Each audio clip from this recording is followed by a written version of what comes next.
Hey leader, David Burkus here, organizational psychologist, author of 4 best-selling books on helping leaders and teams do their best work ever. And in this episode, we're going to talk about how the best companies hire talent. You know, it's been said ad nauseum that one of the most significant decisions a leader or even a frontline manager can make is who to hire. Now, company culture is sort of downstream from who is in the company. If you're not hiring for character attributes, if you're not hiring for cultural fit or lack of cultural fit, if your intention is to change the culture, make it more diverse, etc. If you're not hiring for the skills that you need, if you're not hiring well, you're probably not going to end up with a well-run organization. All of that is true. At the same time, most of the time it's said, right, that hiring is the most important decision you can make, that you have to get the right people on the bus. No one follows up with how you're supposed to do that, right? Interview better, right? Pay more attention before you make a decision. Or my favorite, be slow to hire. Yeah, that works great unless you're expanding so rapidly that you can't be slow to hire. So in this episode, we're gonna look at how some of the best companies hire talent. And what I mean by best here is I mean companies that do hiring really well, companies that have translated hiring into strong company cultures and performance. We're going to look at some of the ways that they operate and also the research behind why it works so well. Let's get started. So the first thing, and this should be no surprise if you're used to my work, the first thing that the best companies do to hire talent is they hire as a team. In other words, it's not up to the individual manager to make the hiring decision. It's not just sort of like a couple rounds of speed dating and then maybe a meet the boss's boss to do the ceremonial blessing interview before we make an offer. The people working with potential candidates are the people helping to make that decision. This could be a couple of different ways. There are some organizations that turn the entire hiring process over to the team, and the team runs every aspect of it. This could also be by just giving a team sort of a final say or doing one round of the interview process with the whole team. This could be by incorporating just 1 or 2 members of the team to sit in on the interviews and look for things that a manager may potentially miss. But the bottom line is all the same. The people who have to work with the new hire should be the ones making the actual decision. And for the longest time, organizations like Google incorporated this. Not only would you hire with potential hiring managers, you'd interview with your coworkers. And one thing I thought was interesting, for a time, you would even interview with potential future subordinates. In other words, as you rotate onto different teams or as you rotate onto leading teams, you'll be supervising certain people in this role. Let's have them interview you as well to see if you're necessarily leadership potential. All of that gets put into a portfolio that goes to the person who, yes, there is 1 person or 2 people making the final hiring decision, but the feedback from everyone is incorporated. There's another way that you can hire as a team, or at least incorporate the team's feedback, and we'll talk about it because it's number 4. But I want to emphasize here how important hiring as a team is. We know from the research on the portability of talent that the team and the resources someone has access to is the most significant factor in whether someone with a past history of performance is able to actually replicate that. Doesn't matter if they're a star. If they were a star on a different type of team than the one you're asking them to join, they will no longer be a star once you get hired. So make sure that they're a team fit, hire as a team. The second thing that the best companies do to hire talent is they use a structured process, meaning everybody goes through the same thing. And a lot of companies use a structured process, but what I mean here isn't just that we use software to track who submits resumes and what stage of the interview process is it. I mean, we make great pains to make sure that every person who's being evaluated is going through the same process. I mean, this is pretty simple, right? If you're putting people through a couple different examination stages, interviews, maybe work samples, etc., calling references, all of that, but you're doing it differently, then you can't make cross comparisons. It's only by using a structured process and committing to that structured process that no one gets a pass, everybody gets a structured process, that we end up being able to make those cross comparisons. I've worked with a lot of organizations who thought they had a structured process, but then they'd say things like, well, yeah, but if your candidate is referred from internally, we skip that first round phone screen, or we skip this step, or we don't call references because we have a reference. Well, that's great, but what happens when people start referring people that they barely know just because they want the referral bonus if that person gets hired, right?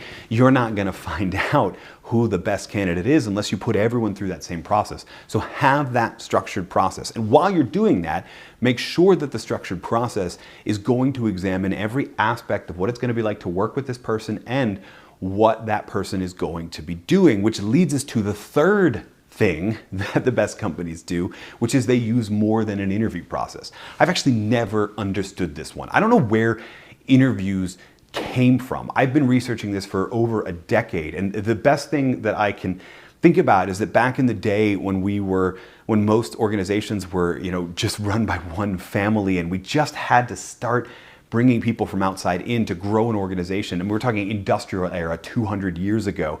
We had to start bringing more people in. We wanted to make sure that they felt like family. So we interviewed them. We talked about the work. We let them make their case for why they'd be a good worker. And then we made the decision. But in today, right, and in the future of where all of this research on interview is going, in the future of work, we have to recognize that whether or not you click with a hiring manager is completely irrelevant to your ability to do the job. So we need to use more than an interview process. We need to be looking at every way that a team is going to be working with this person and everything we're going to be asking this person to do, and make sure that it is somewhat represented in the interview process. So what I mean here, for example, is that a lot of companies that are fully distributed, that are remote, are not just doing video interviews, but they're asking people to submit some answers via email because they're going to be communicating via text a lot. And there are other stages where you may have to record a video of you answering the question in 90 seconds, which is not only a great summation of whether or not you can get your point across fast, but also whether or not you can follow instructions. There's a lot of different organizations that have examined what are we actually asking people to do from a day-to-day and from a working with a team perspective, and how can we evaluate using a structured process like in number 2, how can we evaluate all of those things instead of just talking to them about their past history and what have you.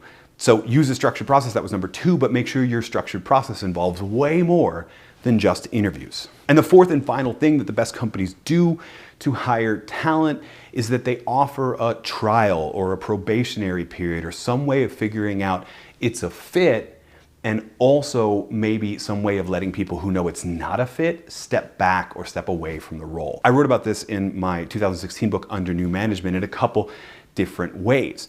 We talked about in number 1, the idea of letting the team be involved in the decision. Well, for a long time, Whole Foods as an organization would actually give the team that you were stationed on, grocery or produce or what have you, they would let the team take a vote 30 or 60 days after that person was hired to decide whether or not they were actually a fit for the team. So you got hired in knowing that unless you clicked with that team, you were going to have to be successful on a different team or sometimes in a totally different grocery store.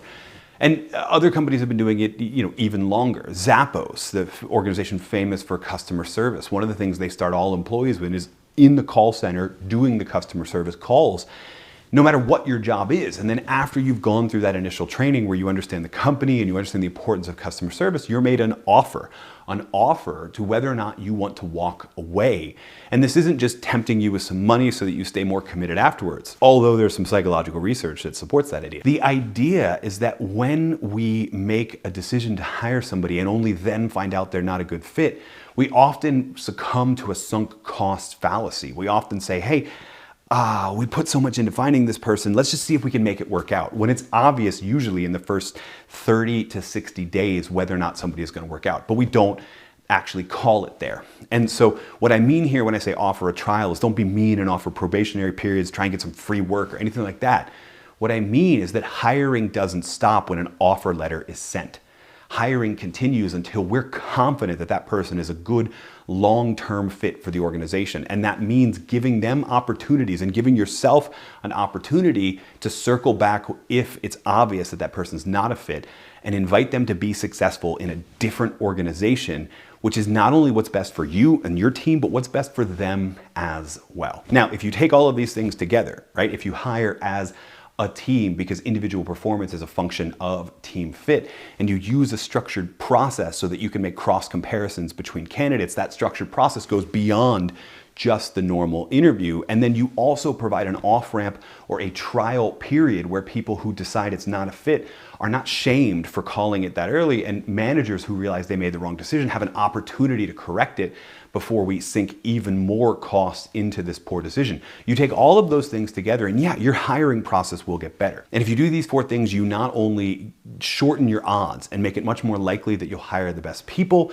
you'll make it much more likely that they are put onto the best teams and that everybody in the organization is given a better chance to do their best work ever. Hey, thanks so much for watching this video. If you liked it, make sure you're subscribed to the channel. And if you really liked it and you want to go deeper, then check out the resources we have for you and your team at davidburkus.com/resources. Guaranteed there's something in there that'll help you do your best work ever.